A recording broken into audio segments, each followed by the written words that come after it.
ಅಯೋಧ್ಯೆ ಅನ್ನೋ ಪುಣ್ಯ ಭೂಮಿಯ ಕಡೆಗೆ ಗಣ್ಯಾತಿ ಗಣ್ಯರು ತಮ್ಮ ಪಯಣವನ್ನ ಬೆಳೆಸಿದ್ದಾರೆ. ಅದೇ ರೀತಿ ನಮ್ಮ ಕರ್ನಾಟಕದವರೇ ಆದ ಮಾಜಿ ಪ್ರಧಾನಿಗಳಾದಂತಹ ದೇವೇಗೌಡರು ಕುಟುಂಬ ಸಮೇತರಾಗಿ ಅಯೋಧ್ಯೆಗೆ ತೆರಳಿದ್ದಾರೆ. ಪತ್ನಿ ಚೆನ್ನಮ್ಮ ಜೊತೆಗೆ ಕುಮಾರಸ್ವಾಮಿ ಹಾಗೂ ನಿಖಿಲ್ ಕುಮಾರಸ್ವಾಮಿ ಕೂಡ ಸಾಥ್ ಕೊಟ್ಟಿದ್ದಾರೆ ಅನ್ನೋ ಮಾಹಿತಿ ಲಭ್ಯ ಆಗ್ತಾ ಇದೆ.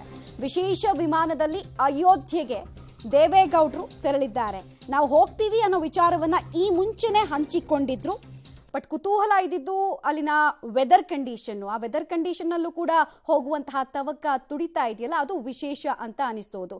ಅಯೋಧ್ಯೆಗೆ ಪಯಣ ಬೆಳೆಸೋಕ್ಕೂ ಮುಂಚೆ ತೆಗೆದಂತಹ ಒಂದು ಫೋಟೋ ಹಾಗೂ ಈ ವಿಡಿಯೋ ಈಗ ಎಲ್ಲ ಕಡೆ ಟ್ರೆಂಡಿಂಗ್ ಅಲ್ಲಿ ಇದೆ. ಬಿಕಾಸ್ ನಾನು ಆಗಲೇ ಹೇಳಿದ ಹಾಗೆ 8 ರಿಂದ 12 ಡಿಗ್ರಿ ಸೆಲ್ಸಿಯಸ್ ವೆದರು.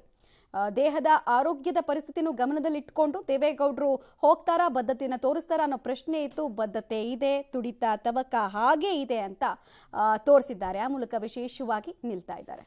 ಮಾಜಿ ಮುಖ್ಯಮಂತ್ರಿಗಳಾಗಿರುವಂತಹ ಕುಮಾರಸ್ವಾಮಿಯನ್ನು ನೋಡ್ತಾ ಇದ್ದೀರಾ. ಹಾಗೆ ನಿಖಿಲ್ ಕುಮಾರಸ್ವಾಮಿ, ಎಲ್ಲದಕ್ಕಿಂತ ವಿಶೇಷವಾಗಿ ಮಾಜಿ ಪ್ರಧಾನಿಗಳಾಗಿರುವಂತಹ HD ದೇವೇಗೌಡರು ಅವರ ಪತ್ನಿ ಸಮೇತರಾಗಿ ಟೋಟಲ್ ಆಗಿ ಫ್ಯಾಮಿಲಿ ಜೊತೆಗೆ ಅಯೋಧ್ಯೆಗೆ ಪಯಣ ಬೆಳೆಸಿದಂತಹ ಸಂದರ್ಭದ ದೃಶ್ಯಾವಳಿಗಳು ಪಬ್ಲಿಕ್ ಟಿವಿಗೆ ಲಭ್ಯ ಆಗಿದೆ.